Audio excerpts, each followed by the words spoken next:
Good morning all friends. मेरे legal advice by Sheikh Javed Mohammad advocate channel पर आपका स्वागत है। आज के हमारे वीडियो का टाइटल है, क्या विक्रय समझौता वारिसों का हक समाप्त कर सकता है? जोराबी 2025 सुप्रीम कोर्ट का बड़ा फैसला। जी हाँ सर, ये बड़ा महत्वपूर्ण फैसला है। यदि आपका मुकदमा अदालत में विचाराधीन है, बंटवारे को लेकर विचाराधीन है, और आपके एक पार्टी के द्वारा एग्रीमेंट टू सेल के जरिए प्रॉपर्टी बेच दी गई है, और आप अदालत में तर्क रखते हैं कि ये प्रॉपर्टी एग्रीमेंट टू सेल के जरिए मृतक के द्वारा बेच दी गई है, इसलिए इसको बंटवारे में शामिल नहीं किया जाए, तब क्या वो संपत्ति बंटवारे में शामिल मानी जाएगी या नहीं मानी जाएगी? ये बड़ा महत्वपूर्ण प्रश्न है। क्यों प्रश्न है महत्वपूर्ण सर? क्योंकि उदाहरण के तौर पे आप ये मान के चलें कि यदि किसी व्यक्ति की 100 बीघा जमीन है, एक एग्जाम्पल के तौर पे मैं आपको बता रहा हूँ, और वो मृतक का हो जाता है इंतकाल, मृत्यु हो जाती है, और उसकी मृत्यु होने के बाद उसके वारिसान कोर्ट में दावा करते हैं तो एक पक्ष ये कहता है कि ये 80 बीघा जमीन, मान ले 100 बीघा में से 80 बीघा उसने बेच दी और 10 बीघा मात्र बची। तो वो एक पार्टी ये कहती जज साहब से कि श्रीमान जो है कि इसमें से 80 बीघा जमीन एग्रीमेंट टू सेल के जरिए विक्रय कर दी गई है, इसलिए इसको बंटवारे में शामिल नहीं माना जा। अब यदि उसका तर्क मान लिया जाए तो एक बहुत बड़ी संपत्ति, 80% संपत्ति, 80 बीघा अगर बंटवारे में शामिल नहीं मानी गई तो वारिसानों का तो बहुत बड़ा नुकसान हो जाएगा, बहुत बहुत बड़ा हक मारा जाएगा उनका। इसीलिए सुप्रीम कोर्ट ऑफ इंडिया के द्वारा ये जजमेंट जो जोहरा बी का है 2025 में पारित किया गया, और मैंने पिछले कई वीडियो, तकरीबन 40 वीडियो मैंने बनाया, उसमें इस जजमेंट का हवाला मैंने जरूर दिया है। इस जजमेंट में सुप्रीम कोर्ट ऑफ इंडिया के द्वारा इसके जो विभिन्न पैराओं में जो महत्वपूर्ण बातें बताई गई हैं, उसमें जो है कि ये बताया गया है कि संपत्ति अंतरण अधिनियम 1882 की धारा 54 के तहत जो है कि रजिस्ट्रेशन उसका आवश्यक है। उसके प्रावधानों के पालन के अनुसार ही विक्रय विलेख का निष्पादन होना जरूरी है। साथ ही रजिस्ट्रेशन एक्ट 1908 की धारा 17 आप सभी लोग जानते हैं कि उसके तहत विक्रय विलेख का पंजीयन किया जाना आवश्यक है। यदि आपने पंजीयन नहीं किया तो इसी अधिनियम की धारा 49 के तहत आपको कोई राइट्स प्राप्त नहीं होंगे। ये एक्ट स्वयं ही बोलता है, रजिस्ट्रेशन एक्ट 1960 की धारा 17 और धारा 49, और साथ ही टीपी एक्ट में भी प्रावधान बताए गए।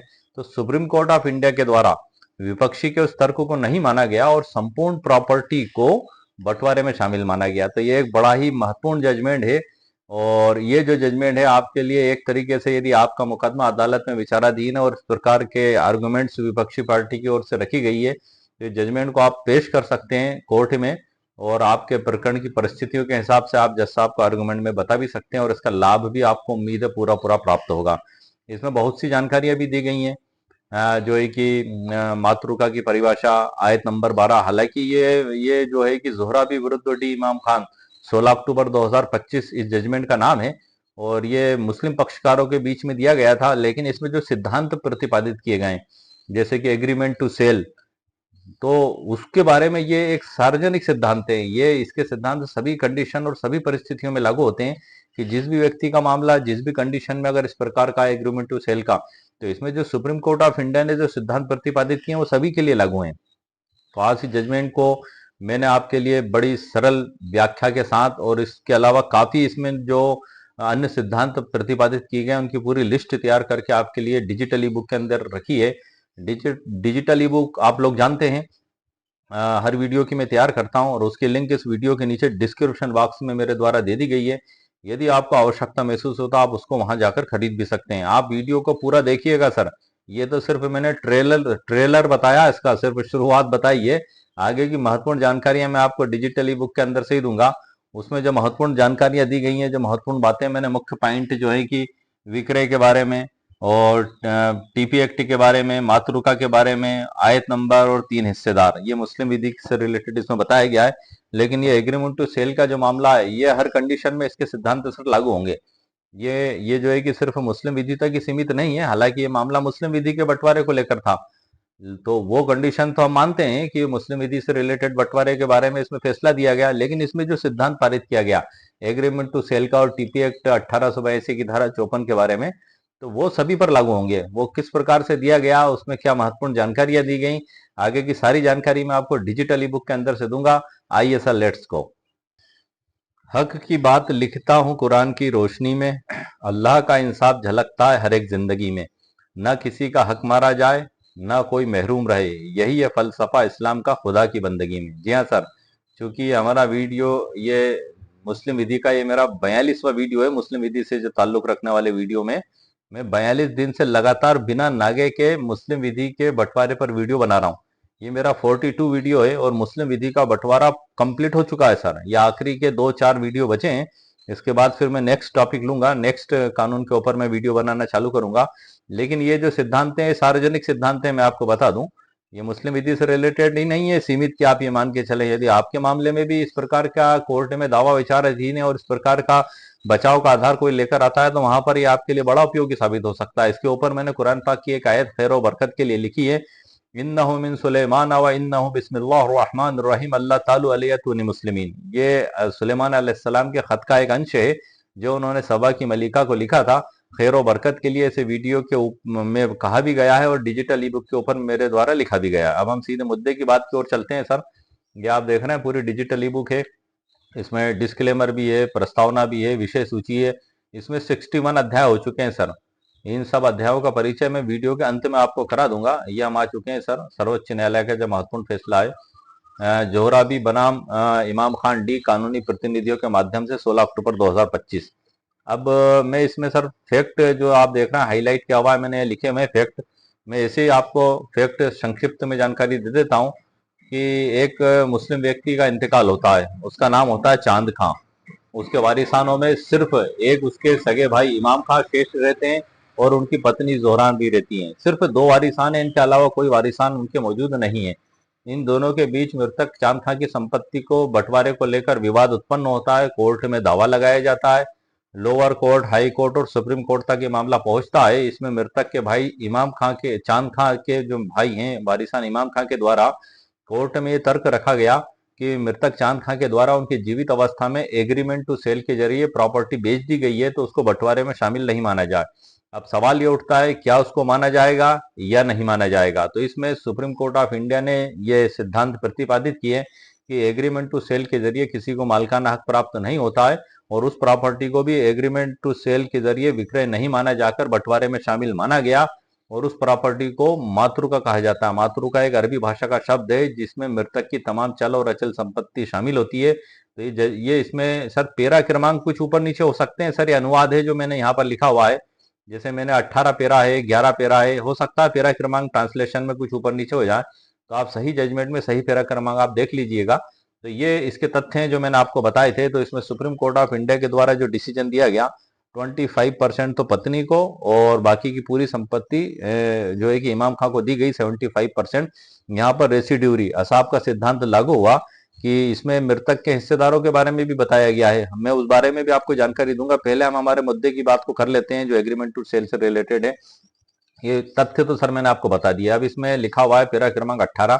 हो सकता है सर पेरा क्रमांक कुछ ऊपर नीचे हो जाए, अनुवाद में ऐसा हो जाता है, आप मूल जो है कि जजमेंट देख लीजिएगा।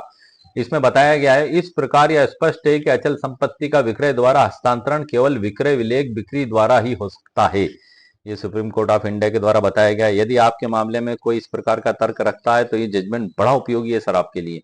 उसी प्रकार अगले पेरा में इसमें बताया है विक्रय का कोई भी अनुबंध कोष्टक में विक्रय समझौता जो पंजीकृत विक्रय विलेख नहीं है, टीपी अधिनियम मतलब संपत्ति अंतरण अधिनियम 1882 कहते हैं इसको, ट्रांसफर ऑफ प्रॉपर्टी एक्ट 1882 की धारा 54 और 55 की आवश्यकताओं को पूरा नहीं करेगा और अचल संपत्ति में कोई स्वामित्व प्रदान नहीं करेगा और न ही कोई हित हस्तांतरित करेगा। टीपी अधिनियम की धारा 53A के तहत प्रदत्त सीमित अधिकारों को छोड़कर टीपी अधिनियम के अनुसार विक्रय समझौता चाहे कब्जे के साथ हो या बिना कब्जे के विक्रय नहीं है। ये बिल्कुल स्पष्ट शब्दों में सुप्रीम कोर्ट ऑफ इंडिया के द्वारा सर बता दिया गया। ये जजमेंट के अंदर से ही पढ़ रहा हूं सर मैं आपको। टीपी अधिनियम की धारा 54 में कहा गया है कि अचल संपत्ति की बिक्री केवल पंजीकृत विक्रय विलेख द्वारा ही की जा सकती है और विक्रय समझौता उसकी विषय वस्तु पर कोई हित का प्रभाव उत्पन्न नहीं करेगा। जैसा कि यहाँ पर संपत्ति अंतरण अधिनियम में तो बताया ही गया है, साथ ही जो है कि रजिस्ट्रेशन एक्ट 1908 की धारा 17 और 49 में भी सर यही बताया गया है। 17 में तो नेसेसरी है आपका उसको पंजीयन करवाना, नहीं करवाया 49 के तहत आपको कोई राइट्स प्राप्त नहीं होगा। इसमें आगे बताया गया है, इसमें और जोर दिया गया कि सीए संख्या 4517-4518 वर्ष 2023 @ सूरज लेम्प, एक दूसरे जजमेंट का भी इसमें हवाला दिया गया सूरज लेम्प का। उपरोक्त में दिए गए निर्णय का हाल ही में RBANMS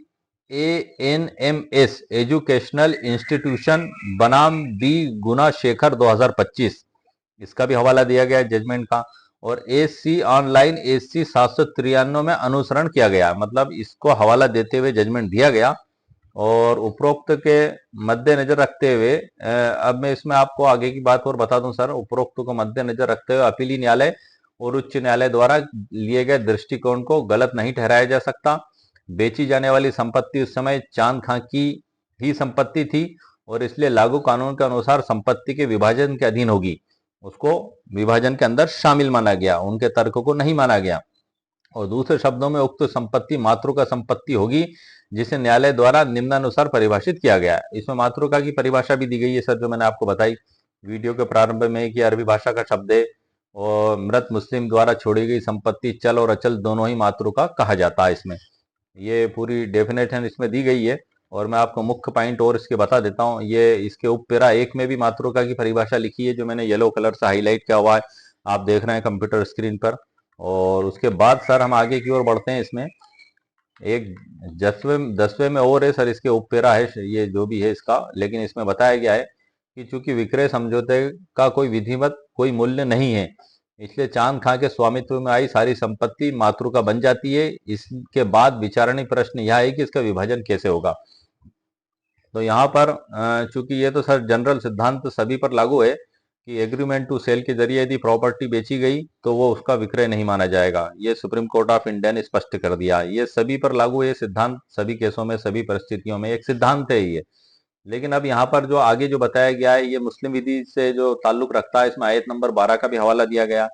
अब ये आयत नंबर 12 आई कहाँ से सर? ये कुरान पाक के अंदर से ली गई है। इसका पूरा जो है कि तर्जुमा जिसको हम कहते हैं हिंदी की ट्रांसलेशन यहाँ पर लिखी गई है सुप्रीम कोर्ट ऑफ इंडिया के द्वारा। यहाँ पर मैं आगे बढ़ने से पहले आपको शॉर्ट में बता दूं कि आखिर कुरान पाक क्या है। ये एक आसमानी किताब है, अल्लाह सुब्हानहू तआला की तरफ से नाजिल की हुई है। और आखिरी नबी मोहम्मद सल्लल्लाहु अलैहि वसल्लम की उम्र जब 40 वर्ष थी और वह गारे हिरा में अल्लाह की इबादत में मशगूल थे, तब पहली वही फरिश्ते, मतलब एंजिल जिसको हम कहते हैं अंग्रेजी में पहले फरिश्ते, जिब्रील अलैहिस्सलाम उनका नाम है, उनके जरिए नबी गारे हिरा में आखिरी नबी सल्लल्लाहु अलैहि वसल्लम पर नाजिल फरमाई गई अल्लाह पाक की तरफ से। इकरा मन रब्बे का। उसके बाद 23 साल की अवधि में पूरा कुरान पाक नाजिल फरमाया गया। उसमें जिंदगी के तमाम पहलुओं पर अल्लाह सुब्हानहू तआला ने हुक्म फरमा दिया है। उन्हीं हुक्मों में से सूरह अन्निसा पारा नंबर 4 लन तनालू की आयत नंबर 11, 12 और 176 है, जिसमें अल्लाह सुब्हानहू तआला ने बंटवारे के बारे में हुक्म फरमाया है। तो ये जो जजमेंट है आयत नंबर 12 पर खास तौर से आधारित है। और इसमें मुल्ला की विधि का भी हवाला दिया गया है, जो मैंने पिछले वीडियो में बताया। अब मैं आपको इसकी आयत को सर एक बार पढ़ के बता देता हूं, ताकि इसमें जो अल्लाह सुब्हानहू तआला ने और भी विभिन्न हिस्से बताए वो आपको सुन के समझ में आ जाए। ये सुप्रीम कोर्ट ऑफ इंडिया का जजमेंट पढ़ रहा हूँ। एक बात सीखने को हमें यहाँ और मिलती है कि यदि अदालत में मामला विचाराधीन है तो हमें इन आयतों को समझना बड़ा जरूरी है, क्योंकि आप देख रहे हैं सुप्रीम कोर्ट ऑफ इंडिया के द्वारा आयत का पूरा तर्जुमा लिखा गया है। यदि आप लोअर कोर्ट में हो, चाहे हाई कोर्ट में हो, चाहे आप सुप्रीम कोर्ट में हो, वहां पर भी फैसले इन्हीं आयतों के आधार पर दिए जाते हैं। बेसिक स्रोत यही है, बेसिक आधार यही है। उसके बाद बाकी सभी मुस्लिम विधियों में इसकी व्याख्या की गई है। अब हम इसको सुप्रीम कोर्ट के द्वारा भी इसमें यही बात बताई गई है। इसमें बताया गया है कि इस्लामी कानून में संपत्ति का विभाजन स्पष्ट रूप से परिभाषित है।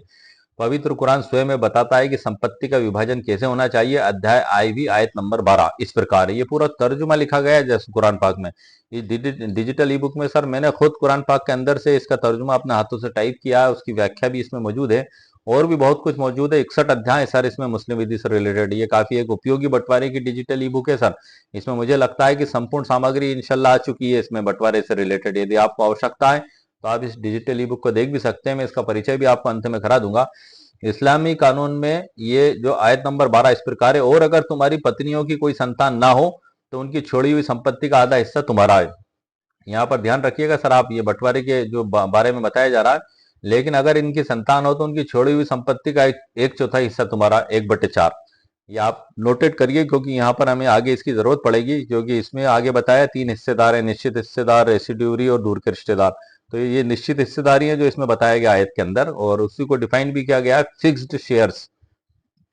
अगर उनकी संतान हो तो उनकी छोड़ी हुई संपत्ति का एक चौथाई हिस्सा तुम्हारा, वसीयत या कर्ज चुकाने के बाद। वसीयत और कर्ज चुकाने का शब्द यहाँ पर आया है सर। मैं आपको बता दूं इसमें कि कोई भी मुस्लिम व्यक्ति के द्वारा जब बंटवारे की कार्रवाई प्रारंभ की जाती है तो सबसे पहले 3 चीजें की जाएंगी। नंबर 1 है, मृतक की संपत्ति में से उसके कफन दफन का खर्चा निकालकर अलग रखा जाएगा। दूसरा, यदि उसके ऊपर कोई कर्जा बाकी है तो कर्जा उसमें से अदा किया जाएगा। तीसरा, यदि उसने कोई वसीयत की 1/3 एक तिहाई, तो वसीयत उस संपत्ति को निकालकर अलग रखा जाएगा। उसके बाद फिर उसमें बंटवारे की कार्रवाई की जाएगी। ऑल वर्ल्ड में यही प्रावधान लागू है, और जो कुरान पाक है, ऑल वर्ल्ड में जहां जहां मुस्लिम निवास करते हैं उसमें अल्लाह सुब्हानहू तआला का हुक्म सभी पर एक समान लागू होता है। मेरा वीडियो भारत में रहने वाले मुस्लिम्स के लिए तो लाभकारी है ही, इसके अलावा भारत के बाहर जहां हिंदी भाषी लोग रहते हैं और जो अन्य मुस्लिम्स रहते हैं उनके लिए भी बड़ा उपयोगी वीडियो है। तो वीडियो सर नेशनल वीडियो होने के साथ साथ इंटरनेशनल वीडियो भी है, अभी मान के चलिएगा, क्योंकि कुरान के सिद्धांत ऑल वर्ल्ड में एक ही लागू होते हैं। अब मैं आगे बढ़ता हूँ। और अगर तुम्हारी कोई संतान ना हो तो तुम्हारी पत्नियों का 1/4 हिस्सा तुम्हारा, 1/4 हिस्सा बताया सर इसमें। लेकिन अगर तुम्हारी संतान हो तो तुम्हारी छोड़ी हुई संपत्ति का 1/8वां हिस्सा उनका है, वसीयत या कर्ज चुकाने के बाद। और अगर किसी पुरुष या स्त्री की कोई संतान ना हो लेकिन उसका भाई या बहन हो तो उनमें से प्रत्येक का 1/6 हिस्सा है। लेकिन अगर वे 2 से अधिक हों तो वसीयत या कर्ज चुकाने के बाद वे 1/3 हिस्सा आपस में बांट लेंगे, बशर्ते कोई हानि ना हो। यह अल्लाह का आदेश है और अल्लाह सर्वज्ञ और सहनशील है। अब इस स्तर पर सर यहाँ पर मुल्ला की विधि का हवाला दिया गया है और इसमें उत्तराधिकारियों के 3 क्रम बताए गए हैं: निश्चित हिस्सेदार, अवशेषी और दूर के रिश्तेदार। जो है कि इनके ऊपर सर मैं स्पेशल वीडियो बना चुका हूँ। निश्चित हिस्सेदार जो 12 होते हैं कुरान पाक के अंदर जो बताए गए हैं, उनके ऊपर अभी 2 दिन पहले ही मैंने वीडियो अपलोड किया है पूरी डिटेल के साथ, और उसकी डिजिटल ई बुक भी उसी वीडियो के नीचे डिस्क्रिप्शन बॉक्स में मौजूद है। यदि आपको आवश्यकता महसूस हो तो आप उस वीडियो को देख सकते हैं, डिजिटल ई बुक को खरीद भी सकते हैं। दूसरा है अवशेषी, रेसिड्यूरी। इस पे भी सर मैंने स्पेशल वीडियो बनाया है, वो भी चैनल पर अपलोडेड है, अभी जस्ट 2-3 दिन पहले ही अपलोड किया है। दूर के रिश्तेदार, जो दूर के रिश्तेदार होते हैं, और अंतिम संस्कार के खर्च और ऋण और वसीयत के भुगतान के बाद। ये मैंने ग्रीन कलर से हाईलाइट कर दिया सर, जजमेंट की इस लाइन को आप देखें कंप्यूटर स्क्रीन पर, जो मैंने अभी आपको जानकारी दी थी। और इसी प्रकार से मृत 13 नंबर में बताया है, मृत व्यक्ति की संपत्ति के संबंध में सबसे पहला कार्य व्यय, ऋण और वसीयत का भुगतान करना। ये जो कुरान पाक में अल्लाह सुब्हानहू तआला ने हुक्म फरमाया है उसी का एक्सप्लेनेशन पैरा क्रमांक 13 में भी किया गया है सर। इसके बाद उन रिश्तेदारों को हिस्सा आवंटित की जाती है जो निर्धारित हिस्से के हकदार हैं। इसके बाद यदि संपत्ति का कोई हिस्सा शेष रह जाता है तो उसके शेष उत्तराधिकारियों में विभाजित किया जाता है। यदि कोई हिस्सेदार ना हो तो शेष उत्तराधिकारियों को संपूर्ण विरासत प्राप्त होगी। इसके अतिरिक्त यदि ना तो कोई हिस्सेदार हो और ना ही कोई शेष उत्तराधिकारी, तो दूर के रिश्तेदार उस विरासत के हकदार होते हैं। ये सभी कुछ इसमें सर बताया गया है। ये मैंने मुख्य लाइन आपको पढ़ के बता दी। अब मैं इसके कुछ मुख्य तथ्य आपको बता दूं। फैक्ट तो मैंने सर आपको बता दिए। इसमें जो डिसीजन दिया गया है, ये मैंने इसकी सरल व्याख्या की है सर इसमें, जो अब मैं आपको बता रहा हूँ। ये पहले पूरे जजमेंट को लिखा, उसके बाद इसकी सरल व्याख्या, और उसके बाद जो महत्वपूर्ण सिद्धांत है वो भी मैं आपको अभी बता रहा हूँ आगे। तो इसमें बिक्री का समझौता होने से संपत्ति मृतक की मातृ का विरासत से बाहर हो जाती है। एक तो ये मामला था, इसमें दो कानूनी मुद्दे तैयार किए गए थे सुप्रीम कोर्ट ऑफ इंडिया के द्वारा। एक तो है वाद विषय खेल लें आप इसको, हम क्या केवल बिक्री का समझौता होने से संपत्ति मृतक की मातृ का विरासत से बाहर हो जाती है। दूसरा, मुस्लिम कानून में मातृ का संपत्ति का वास्तविक अर्थ क्या है, ये इसमें परिभाषित भी किया गया है। और कोर्ट का पूरा निर्णय और व्याख्या वही सर जो मैंने आपको बताई थी, धारा 54 सूरज लैंप केस का हवाला देते हुए कहा कि केवल विक्रय समझौते करने से संपत्ति का मालिकाना हक ट्रांसफर नहीं होता। जब तक पंजीकृत विक्रय विलेख निष्पादित नहीं होता तब तक बेचने वाला ही संपत्ति का पूर्ण स्वामी होता है। क्योंकि चांद खान की मृत्यु के समय केवल समझौता हुआ था और रजिस्ट्री नहीं हुई थी, इसलिए वह संपत्ति मृत्यु के समय चांद का की ही थी, ये इसमें माना गया। अब इसमें मातृका की परिभाषा सर मैंने आपको बता दी है, और उत्तराधिकार के 3 क्रम आयत नंबर 12 के अनुसार जो है वो भी सर मैंने आपको बता दिए। इसमें नेमो देट कोड नॉन हेबिट, ये इसमें बताया गया। इसका मतलब ये बताया गया इसमें कि कोर्ट ने यह महत्वपूर्ण सिद्धांत दोहराया। कौन सा? Nemo dat quod non habet. कोई भी व्यक्ति किसी दूसरे को उससे बेहतर अधिकार नहीं दे सकता जितना उसके पास स्वयं है, ये इसमें एक सिद्धांत बताया गया। यदि भाई का हिस्सा केवल 1/4 था तो वह पूरी संपत्ति बेचने का अधिकार नहीं रख सकता था।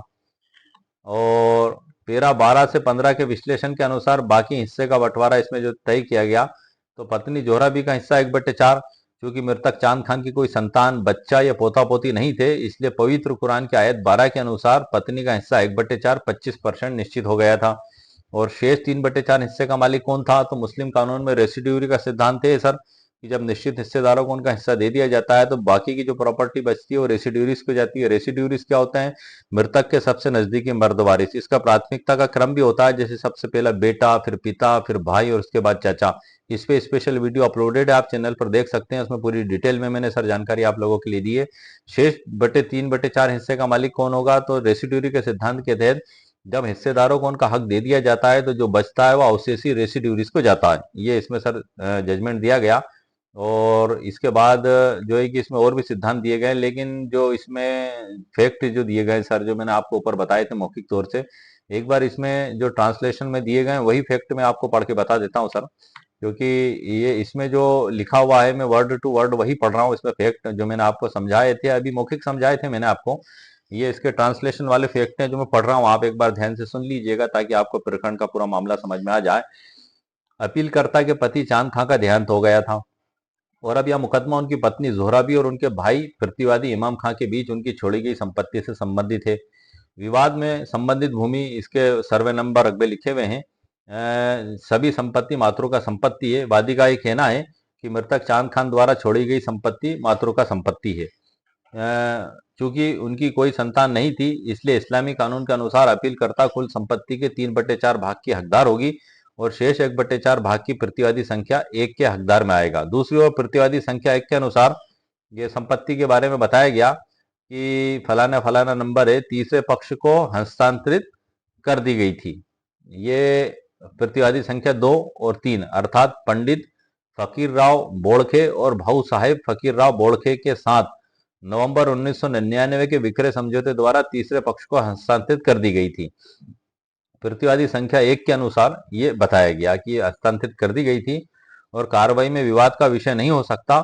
जहां तक भूमि के दूसरे टुकड़े का संबंध है, यह तर्क दिया गया कि वह जिला न्यायाधीश औरंगाबाद द्वितीय संयुक्त न्यायालय के एकमात्र और अन्य स्वामित्व और कब्जे में हस्तांतरित हो गई है। और सिविल जज के रूप में निर्णय दिया गया कि चांद खान की मृत्यु से कई वर्ष पूर्व, लेकिन उनकी निरंतर बीमारी की चुनौतीपूर्ण परिस्थितियों के कारण संपत्ति अय्यूब खान प्रतिवादी को बेच दी गई थी। इस बिक्री का एक हिस्सा चांद खान के जीवन काल में समाप्त हुआ था, शेष उनकी मृत्यु के बाद प्राप्त हुआ था। अतः मातृ का संपत्ति के अनुसार विभाजन के लिए कुछ भी शेष नहीं है। ये जो जजमेंट दिया गया था, ये इसके बाद जो है कि ये जिला न्यायाधीश औरंगाबाद के एकमात्र अन्य और कब्जे में हस्तांतरित हो गई थी। और फिर सिविल जज जेडी औरंगाबाद ने आरसीए संख्या 310/99, इसके बाद प्रतिवादी संख्या 1, इसके बाद वादी सीए 4517 4518 वर्ष 2023 में प्रतिवादी संख्या 1 के रूप में निर्णय दिया गया था। ये सर सिविल जज के द्वारा दिया गया था और विभाजन के लिए कुछ भी शेष नहीं बची थी, इसमें बताया गया था। और आगे बताया गया था कि विद्वान सिविल न्यायालय ने प्रतिवादी संख्या 1 के तर्कों से सहमति जताते हुए वादी के मुकदमे को आंशिक रूप से स्वीकार कर लिया। जहां तक प्रतिवादी संख्या 4 को बेची गई संपत्ति का संबंध है, क्योंकि वादी ने मुकदमे का किसी भी प्रकार से विरोध नहीं किया और न ही कोई लिखित बयान दाखिल किए, शेष संपत्ति के संबंध में यह पाया गया कि चांद खां के जीवन काल में पक्षों के बीच हुए विक्रय समझौते को गवाही प्रतिवादी संख्या 2 और 4 की गवाही से विधिवत सिद्ध किया जा चुका है। ये इसमें फैसला दिया गया था और ये मान लिया गया था कि वो बेच दी गई है। अतः मृतक के उत्तराधिकारियों के बीच विभाजित करने के लिए कोई संपत्ति शेष नहीं बची। यह स्वीकार किया गया कि चांद खान की मृत्यु के बाद जोहराबी द्वारा विक्रय विलेख निष्पादित किया गया था। हालांकि प्रस्तुत साक्ष्यों के मद्देनजर इस तथ्य को महत्वपूर्ण नहीं माना गया। तो मतलब इसमें यह बताया गया सर कि जोहराबी द्वारा विक्रय विलेख निष्पादित किया गया था चांद खान की मृत्यु के बाद। ये उनके भाई इमाम खां के द्वारा ये तर्क रखा गया था। और ये इस प्रकार से आगे की जानकारी सर मैंने आपको दे दी। ये फैक्ट मैंने इसलिए पढ़ के बताया जो इसमें दिए गए थे वर्ड टू वर्ड सर। ये पूरा जजमेंट है सर, ये जो मैंने आपको दिया है। तो इस आज के वीडियो में सर मैंने आपको मुकम्मल कानूनी जानकारी प्रदान कर दी है एग्रीमेंट टू सेल के संबंध में। जो मुख्य मुख्य सिद्धांत उसमें प्रतिपादित किए गए वो यही है कि एग्रीमेंट टू सेल से किसी को भी सामने वाले को मालिकाना हक प्राप्त नहीं होगा। ये सिद्धांत है और हर जगह ये लागू होता है। अब मैं सर आपको इस जो है कि डिजिटल ई बुक से भी कुछ परिचित करा देता हूँ शॉर्ट में। इसमें सर आप देख रहे हैं तकरीबन जो है कि 800 के समथिंग पृष्ठ हो चुके हैं। और जो है कि जब इसका जो है कि पीडीएफ बनाया जाता है तो इसमें कुछ पृष्ठ कम हो जाते हैं सर। इसमें मैंने क्यूआर कोड भी दिया हुआ है, ये मेरे चैनल तक पहुंचने का क्यूआर कोड है। इसके ऊपर मैंने लिखा हुआ है, कानून की बारीकियों को समझने के लिए हमारे लीगल चैनल को सब्सक्राइब करें। यदि आप डिजिटल बुक खरीदते हैं तो आपको कभी इस वीडियो की आवश्यकता पड़ती है देखने के लिए, तो चैनल ढूंढने में आपको आसानी हो, तो आप मोबाइल से इसको जब स्कैन करेंगे तो वहां से मेरे चैनल पर पहुंच जाएंगे, वहां मेरे सभी वीडियो आप देख सकते हैं। उसके बाद सर मैं आपको इसके अध्याय के बारे में परिचित करा देता हूँ जिन पे मैं वीडियो बना चुका हूँ। 4 तक तो सामान्य है, 5वें में मैंने सर जो वीडियो बनाना चालू किए हैं कि औलाद के बीच बंटवारा, ये मुस्लिम विधि से related sir digital e book है, और उनमें जो बंटवारे की कार्रवाई किस प्रकार से होगी विभिन्न परिस्थितियों में, मैं कंप्लीट हो चुका है सर। मुस्लिम विधि का टॉपिक आयत नंबर 11, 12 और 176 पर हर एंगल हर पहलू पे मैं वीडियो बना चुका हूँ। यदि आपको आवश्यकता महसूस होती है तो आप मेरे चैनल पर उन वीडियो को जाकर देख सकते हैं, और उन्हीं वीडियो के नीचे उनकी डिजिटल ई बुक की लिंक भी मेरे द्वारा दी गई है। यदि आपको आवश्यकता महसूस हो खरीदने की तो आप खरीद भी सकते हैं। 5वें अध्याय में है सर, ये जो मैं वीडियो बना चुका हूँ सिर्फ उनके नाम पढ़ता जा रहा हूँ सर। अब सीधे सीधे में औलाद के बीच बंटवारा, बेटा और बेटी, जब केवल पुत्रियां ही वारिस हों, 2 या 2 से अधिक, तो बंटवारा किस प्रकार से किया जाएगा, सब पे वीडियो बना चुका हूँ। इकलौती बेटी का अधिकार 1/2 के हिस्से का कैसे निकाला जाएगा, माता पिता का हिस्सा जब औलाद ना हो और माता पिता का हिस्सा जब औलाद मौजूद हो, भाई बहनों की मौजूदगी और माँ का हिस्सा किस प्रकार से निकाला जाएगा। 11 और 12 में पति का अधिकार पत्नी की संपत्ति में और पत्नी का अधिकार पति की संपत्ति में, दोनों पर अलग अलग वीडियो बना चुका हूँ सर मैं। कलाला का मामला क्या है, इस पे स्पेशल वीडियो बना चुका हूँ सर। कलाला क्या होता है कि जब कोई व्यक्ति का इंतकाल होता है तो उसके ना तो बाप दादा हो और औलाद में ना बेटा बेटी पोता पोती कोई भी ना हो, ये हालात जब बनते हैं तो इस हालात को कलाला के हालात कहा जाता है। मतलब ना तो उसके रूट्स हो ना ब्रांचेस हो। हाँ, इसको अरबी में उसूल और फ्रू शब्द बताया गया। उसूल का अंग्रेजी में होता है रूट्स, और फ्रू का मतलब होता है ब्रांचेस। उसूल मतलब रूट्स, रूट्स मतलब माँ बाप, और ब्रांचेस मतलब फ्रू मतलब औलाद बेटा बेटी पोता पोती। ये इस पे स्पेशल वीडियो बना चुका हूँ।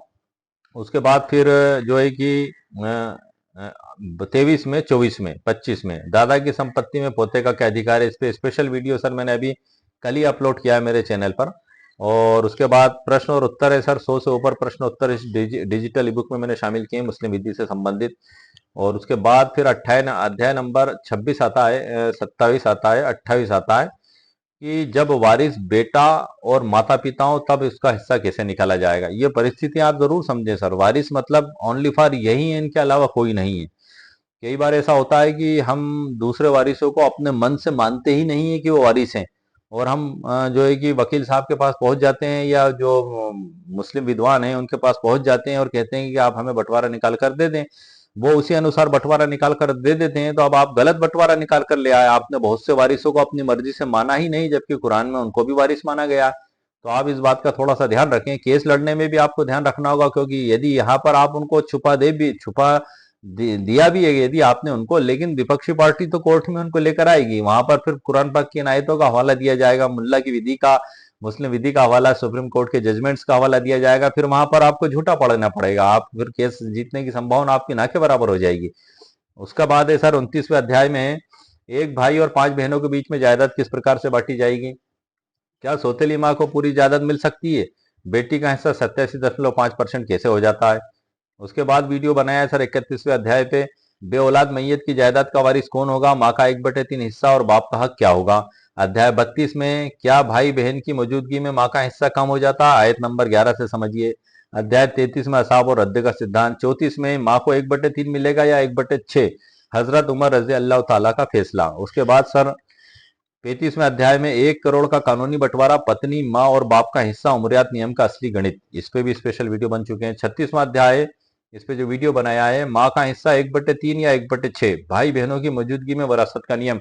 ये सभी डिफरेंट एंगल और डिफरेंट टॉपिक पर ही है सर, आप ध्यान रखिएगा। जो कुरान पाक में जो आयतें दी गई हैं उसमें मैंने अलग अलग टॉपिक निकाल कर बनाए, एक भी टॉपिक नहीं छोड़ा है मैंने आप लोगों के लिए। मुझे पूरा यकीन है यदि आपको आवश्यकता पड़ती है, आप मेरे चैनल पर जाते हैं तो आपको सभी वीडियो मिल जाएंगे सर। मैं मुस्लिम विधि का टॉपिक अब पूरा हो चुका है लगभग।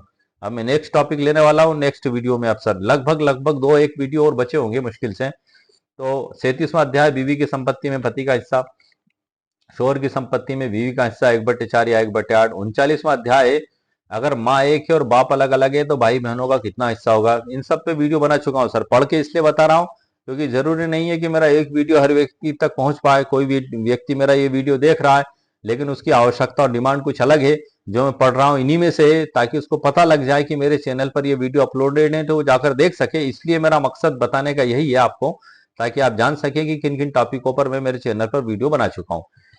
39 का हो गया सर। 40वां है कलाला क्या है, भाई और बहन का हिस्सा कितना होगा। 41 में आएगा रद्द का कानून, बेटी और सौतेली माँ के बीच जायदाद का बंटवारा कैसे होगा, डॉक्ट्रिन ऑफ रद्द, इस पे स्पेशल वीडियो भी सर बना चुका हूँ। 42वां अध्याय है मुस्लिम विधि में बेटी का हिस्सा, क्या बेटी को मिल सकती है पिता की 100% संपत्ति। जी हाँ सर मिल सकती है, कैसे मिलेगी वीडियो मैंने बना दिया, आप देख सकते हैं सर। 43वां है सगी माँ को 25% और बेटी को 75% हिस्सा कब मिलता है। जी हाँ सर, ऐसे भी हालात और परिस्थितियां हैं जब ऐसा भी होता है। किस प्रकार से होगा, चैनल पर वीडियो अपलोड है, डिजिटल ई बुक भी मौजूद है, आप देख सकते हैं। 44वां अध्याय पत्नी माँ और बेटी के बीच संपत्ति का बंटवारा, रद्द का नियम कैसे काम करता है। 45वां अध्याय चचेरा भाई मौजूद है तो रद्द का नियम फेल हो जाता है, जानिए माँ और बेटी का हिस्सा क्यों घट गया। 46वां अध्याय बेटी के साथ सगी बहन का हिस्सा, समझिए असाभा का सिद्धांत। 47वां अध्याय बेटी और सगी बहन को आधा आधा हिस्सा कब मिलता, 50-50, ऐसा भी प्रावधान है, वीडियो बना चुका हूं मैं। 48 में क्या चचा की जायदाद में भतीजे का कोई हक है, भतीजे को मिला हिस्सा और भतीजी क्यों रह गई खाली हाथ। 49 वाला वीडियो है सर हमारा, क्या निसंतान विधवा को पति की पूरी संपत्ति मिलेगी, बेवा का हक। जी हाँ सर, ऐसी भी परिस्थितियां हैं जिसमें 100% संपत्ति की मालिक पत्नी बन जाती है या पति भी बन जाता है। यहाँ पर डॉक्ट्रिन ऑफ रद्द का सिद्धांत भी लागू होता है, और जो है कि मुल्ला की विधि की धारा 65 और 66 में असाब का और रद्द का सिद्धांत बताया गया, उसमें अपवाद भी बताया गया, उसी के तहत मैंने स्पेशल वीडियो बनाया, चैनल पर अपलोडेड है। उसके बाद सर हमारा आता है अध्याय नंबर 50 का वीडियो, जायदाद मैयत की होगी तभी तो बटेगी, जानिए हिबा और रजिस्ट्री के बाद वारिसों का हक कैसे खत्म हो जाता है। अध्याय नंबर 51 में सावधान इन 5 तरीकों से मालकान हक खत्म हो जाता है, इस पे स्पेशल वीडियो बना चुका हूं मैं सर मुस्लिम लॉ में, हिबा और रजिस्ट्री की ताकत इसमें मैंने बताई है। 52वां नंबर है सर बेटे की मौजूदगी में चचेरे भाई का हक खत्म हो जाता है, मतलब यदि बेटा मौजूद है तो चचेरे भाई को कुछ नहीं मिलेगा। ये उस स्थिति में लागू होता है कि मृतक की मात्र जो है कि बेटी है और पत्नी है, तो इनको निश्चित हिस्सा दे दिया, अब बचेगा वो रेसिड्यूल इसको प्राप्त होगा, क्योंकि उनका कोई बेटा है ही नहीं। तब जो है बेटा भी नहीं है, पिता भी नहीं है, भाई भी नहीं है, चाचा भी नहीं है, तब चचेरे भाई का नंबर आएगा। मतलब ये क्रम है इस प्रकार से, आप ये ना समझिएगा कि सीधे से ही चचेरा भाई आएगा और ये कह देगा कि मुझे हिस्सा दो। नो सर, यदि मेन हिस्सेदार निश्चित हिस्सेदार जीवित है तो रद्द के सिद्धांत के तहत प्रॉपर्टी यदि बच भी जाती है तो लौट कर उन्हीं को आ जाती है, कोई दूसरों को प्राप्त नहीं होती है। आगे बढ़ते हैं हम, इसमें 53 में बताया है 42 साल पुराने जटिल केस का स्टेप बाय स्टेप समाधान, दादा से लेके पर पोते पोतियों तक किस प्रकार से हिस्सा निकाला जाएगा, इस पे मैंने स्पेशल वीडियो बनाया है। मेरे एक जूनियर मित्र अधिवक्ता थे, उनके जूनियर थे, उन्होंने क्वेश्चन किया था, उनके पास कोई मामला था 1976 में, जो मूल मालिक था उसकी मृत्यु हो गई थी शकूर खां की, उनके वारिसान में उनकी बीवी छोटिया भी, उनका इंतकाल 1976 में हो गया, एक बेटी नन्नी भी और एक बेटा गफूर खां थे। 2018 में गफूर खां का भी इंतकाल हो गया। अब नन्नी भी बची और गफूर खां की 3 बेटियां और एक बेटे बचे। अब संपत्ति कैसे बांटी जाएगी, नन्नी भी का क्या हिस्सा होगा, तो ऊपर से लेकर नीचे स्टेप बाय स्टेप। सबसे पहला 1976 में इंतकाल हुआ तो पहला 3 वारिस उनकी छोटिया भी, उनकी बेटी उनकी पत्नी मृतक की छोटिया भी, बेटी नन्नी भी और बेटे गफूर खां में बांटी गई। उसके बाद फिर 2018 में इंतकाल हो गया तो फिर गफूर खां की प्रॉपर्टी उनमें बांटी गई। ऐसा पूरा सिस्टमेटिक मैंने निकालकर स्पेशल वीडियो बनाया है, मैंने इसमें चैनल पर अपलोडेड है। 53 हो गया सर। 54 में जब ना औलाद हो ना बाप तो बहन को मिलेगी आधी संपत्ति, शरीयत का सबसे महत्वपूर्ण नियम है, इन पे वीडियो बना चुका हूँ। अध्याय नंबर 55 का वीडियो है बहन की संपत्ति और भाई का हक कब मिलेगी 100% जायदाद भाई को, इस पे वीडियो बना चुका हूँ सर। 56वां वीडियो है हमारा, 56वें अध्याय का वीडियो है 2 या 2 से ज्यादा बहनें शरीयत में विरासत का 2/3 हिस्से का नियम। 57वें अध्याय का वीडियो है मुस्लिम कानून में वसीयत की सच्चाई, क्या सौतेली माँ पूरी जायदाद अपने नाम कर सकती है। उसके बाद है सर 58वें अध्याय का वीडियो है जब बाप एक और माँ अलग अलग हो तो सौतेले भाई बहनों का हक आयत नंबर 176 का हिसाब से किस प्रकार होगा। आयत नंबर 12 में बराबर का सिद्धांत लागू होता है, आयत नंबर 176 में 2:1 का नियम लागू होता है। दोनों में परिभाषा कलाला की ही है, आयत नंबर 176 स्पेशल कलाला पर आधारित है, लेकिन 12 में, आयत नंबर 12 में सूरह निसा में परिभाषा कलाला की ही दी गई है। 59वां अध्याय का वीडियो है जब बाप एक या माँ एक, जानिए सूरह अन्निसा के आयत 12 और 176 के अनुसार मुस्लिम वरासत के अलग अलग नियम। इसको मैंने कंबाइन करके वीडियो बनाया है सर, इनके डिफरेंस को बताते हुए। असाब मुस्लिम विधि में स्पेशल वीडियो बना चुका हूँ। अध्याय 61 पे जो वीडियो बनाया, क्या है रद्द का सिद्धांत, बची हुई जायदाद वापस किसे मिलेगी, ये हमारे इस प्रकार से इसके अध्याय, और 62वां अध्याय और अंतिम अध्याय है 12 निश्चित हिस्सेदार, जानिए मुल्ला विधि के नियम। ये 12 हिस्सेदार जो कुरान पाक में बताए गए हैं मुल्ला की विधि में, पूरा इसका चार्ट भी दिया गया है। वो चार्ट भी मैंने इस ई बुक में आप लोगों के लिए शामिल कर दिया है। और ये निश्चित हिस्सेदार क्या होते हैं सर? जो कुरान पाक की आयत में अल्लाह सुब्हानहू तआला ने जो हुक्म फरमाया, ये वही निश्चित हिस्सेदार हैं। जैसे कि 1/4 पति की संपत्ति में पत्नी का हिस्सा, 1/4 यदि औलाद है तो 1/8 हो जाता है। तो इनको निश्चित हिस्सेदार कहते हैं। सबसे पहला इनका हिस्सा निकाल कर अलग रखा जाता है और उसके बाद फिर रेसिड्यूरीज को जाता है। रेसिड्यूरीज नहीं है तो फिर सर जो है कि डॉक्टर ऑफ रद्द के तहत तो निश्चित हिस्सेदारों को प्राप्त हो जाती है। यदि निश्चित हिस्सेदार भी नहीं है, रेसिड्यूरीज भी नहीं है, तब कहीं दूर के रिश्तेदारों का मसला आता है। तो आज के वीडियो में सर मैंने आपको मुकम्मल कानूनी जानकारी दे दी है आज के वीडियो में। और आज का जो हमारा वीडियो मुख्य रूप से एग्रीमेंट टू सेल पर आधारित है सर, वो एक सिद्धांत है। साथ ही मैंने आपको अतिरिक्त जानकारियां दे दी हैं। चूंकि मैं लगातार मुस्लिम वीडियो से रिलेटेड वीडियो बना रहा हूँ, ये 42वां मेरा वीडियो है। इससे पहले मैंने हिंदू उत्तराधिकार अधिनियम 1956, भारतीय उत्तराधिकार अधिनियम 1925, वसीयत, नोटरी, बीएनएस 2025, बीएनएसएस 2025, इन सब पे तकरीबन 200 वीडियो मैं चैनल पर बना चुका हूँ। और ये अब मैंने मुस्लिम विधि का टॉपिक लिया था। अब इसके बाद सर चेक बाउंस भी है, मोटर व्हीकल एक्ट भी है, और जो है कि एक कॉर्पोरेट जगत का एग्रीमेंट से रिलेटेड है, टैक्स से रिलेटेड है। इन सब पे भी मैं नेक्स्ट वीडियो बनाऊंगा। लेकिन अभी यहाँ कुछ और वीडियो और बच रहे हैं सर मुस्लिम विधि से रिलेटेड, 2, 4, 5, 8 वीडियो और हैं, मैं और बना दूं, उसके बाद ही हमारा टॉपिक पूरा हो जाएगा। तो आज के वीडियो में सर आपको ये सीखने के लिए एक जबरदस्त बात मिली कि एग्रीमेंट टू सेल के जरिए किसी को मालिकाना हक प्राप्त नहीं होता और संपत्ति को बंटवारे में सुप्रीम कोर्ट ऑफ इंडिया के द्वारा शामिल माना गया। और इस डिजिटल ई बुक में मैंने लगभग ये complete digital e book sir हो चुकी है। इसके अंदर वो तभी तमाम अध्याय, वो तमाम बंटवारे के एंगल, पहलू मौजूद है जो आयत नंबर 11, 12 और 176 में अल्लाह सुब्हानहू तआला ने हुक्म फरमाया। जैसे कि आयत नंबर 12 में 6 प्रकार के बंटवारे, 12 में भी लगभग 6 प्रकार के बंटवारे, आयत नंबर 176 में भी लगभग इतने ही प्रकार के बंटवारे बताए गए। तो उन सबको अलग अलग सरल उदाहरणों के साथ, सुप्रीम कोर्ट के जजमेंट के हवाले के साथ देकर मैंने आपके लिए समझाते हुए डिजिटल ई बुक तैयार की है। डिजिटल ई बुक क्या है सर? ये जो आप देख रहे हैं सर, जो बुक मैं आपको बता रहा हूँ, ये मुल्ला की विधि है, आप देख रहे हैं। इसमें संपूर्ण मुस्लिम विधि है। और आप मुस्लिम विधि आप लेंगे तो सारी संपूर्ण मुस्लिम विधि आपको उसमें मिल जाएगी। लेकिन ये डिजिटल ई बुक जो है, ये मेरी स्पेशल डिजिटल ई बुक है सर, जो जिसको कहते हैं कि विभिन्न कानूनों का एक जगह संग्रह, इस नियत से, इस टारगेट के साथ करना है कि वो प्रॉब्लम हल हो सके। अब ये जैसे कि ये डिजिटल ई बुक है, ये स्पेशली बंटवारे पर आधारित है मुस्लिम विधि के। इसमें आपको अन्य कुछ नहीं मिलेगा। सुप्रीम कोर्ट के जजमेंट्स, उसके सरल उदाहरण, उसके नियम, उसके फार्मूले, ये ओनली फॉर बंटवारे को फोकस करके बनाई गई है सर। तो ये इसकी खासियत यही है। इसको मैं problem solution digital e book कहता हूँ। इसलिए कहता हूँ क्योंकि जब किसी एक समस्या को फोकस करके उसको हल करने के लिए कोई किताब लिखी जाती है तो प्रॉब्लम सॉल्यूशन बुक कही जाती है सर। ये मेन बुक नहीं है। यदि ये आपको दे दिया जाए तो आप इसमें वो चीजें जो मैंने इसमें तैयार की हैं, एक अनुभव के आधार पर, वकालत की प्रैक्टिस के आधार पर, और उसके आधार पर ही मैंने तैयार की है। और ये इसमें काफी कुछ चीजों का समावेश मैंने किया है कानूनों का, ताकि वो आपकी प्रॉब्लम जो इस प्रकार से रिलेटेड है वो हल हो सके। तो इसकी लिंक वीडियो के नीचे दी गई है। 299 रुपए इसकी कीमत है। यदि आपको इसको खरीदना हो तो जो लिंक है, जब आप उस पर क्लिक करेंगे तो वहां से मेरी वेबसाइट पर पहुंच जाएंगे। जैसे आप 299 रुपए का भुगतान करेंगे तो आपकी ईमेल आईडी पर मैसेज आएगा, डाउनलोड लिखा दिखाई देगा। जब आप उस पर क्लिक करेंगे तो डाउनलोड हो जाएगी। इसी प्रकार से ये इंडिया के लिए है और 75 से अधिक देशों में भी ये मेरी डिजिटल ई बुक उपलब्ध है सर। वहां पर भी खरीदने का तरीका यही है, लिंक दी गई है। वहां पर सिर्फ जो चार्ज में 50 रुपए 50 पैसे का थोड़ा सा डिफरेंस है, क्योंकि वो इंटरनेशनल प्लेटफॉर्म है। वहां पर सर्विस चार्जेस, टैक्सेस जुड़ के इसकी कीमत इतनी हो गई है। हालांकि वहां तो 699 रुपए उन्होंने दर्ज की है, लेकिन ये स्पेशल छूट और ऑफर के तहत गूगल के द्वारा दी जा रही है वहां पर। तो आप उसको भी खरीद सकते हैं, मेरी वेबसाइट से भी खरीद सकते हैं। आपको जैसा अच्छा लगे आप दोनों लिंक से उसको खरीद सकते हैं। तो आज के वीडियो में सर मैंने आपको मुकम्मल कानूनी जानकारी प्रदान कर दी है। उम्मीद है आपको मेरा वीडियो पसंद आया होगा। मेरे वीडियो को आप लाइक भी करें, शेयर भी करें और सब्सक्राइब भी करें। ओके, शुक्रिया, थैंक यू सर।